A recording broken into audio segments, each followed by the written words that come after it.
कभी कभी हमें जीवन में अकेले लड़ने की आवश्यकता होती है। ये कहानी एक ऐसे लड़के की है जो अपने लक्ष्य की ओर आगे बढ़ने के लिए अपनी अकेलापन को एक सुनहरा अवसर बनाता है। एक समय की बात है, एक छोटे से गांव में एक लड़का रहता था। वह बहुत सपने देखता था और अपने लक्ष्यों की प्राप्ति के लिए प्रयास करने का निरंतर जुनून रखता था। परंतु उसके पास न कोई साथी था, न कोई गाइड करने वाला। उसके परिवार में भी उसकी सपनों को समझने वाला कोई नहीं था। इसलिए उसे लगता था कि वह अकेलेपन की जंजीरों में बंद है और उसके सपने अधूरे रहेंगे। फिर भी उसने निरंतर मेहनत की और अपनी आत्मविश्वास की आवाज को बुलंद किया। उसकी इच्छा शक्ति और संघर्ष ने उसे सही दिशा में आगे बढ़ाने की शक्ति दी। एक दिन उसे अपने गांव के बाहर एक पुस्तकालय का पता चला।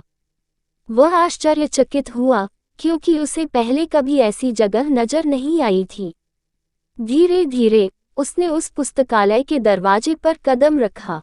वहां जाकर उसने देखा कि लोग पुस्तकों के बीच खोए रहते हैं, और वहां की शांतिपूर्णता और ज्ञान के वातावरण ने उसे संतुष्ट कर दिया।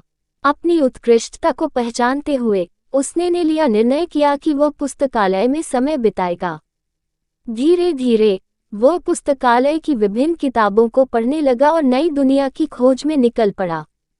दिनों बिताने के साथ साथ उसका ज्ञान बढ़ता गया और वह अच्छे लेखकों और दर्शकों के साथ रिश्ते बनाने लगा।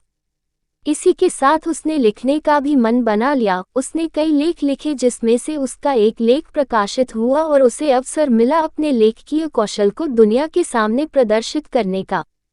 वह लड़का जिसने कभी अकेलापन को एक रुकावट समझा था, अब एक प्रेरणादायक उदाहरण बन गया। लोग उसे मान्यता देने लगे और वह लड़का अपने लक्ष्यों की ओर अग्रसर होने में सफल हुआ। इस कहानी से हमें ये सीख मिलती है कि अकेलापन को एक सुनहरा अवसर बनाने के लिए हमें संघर्ष करना चाहिए।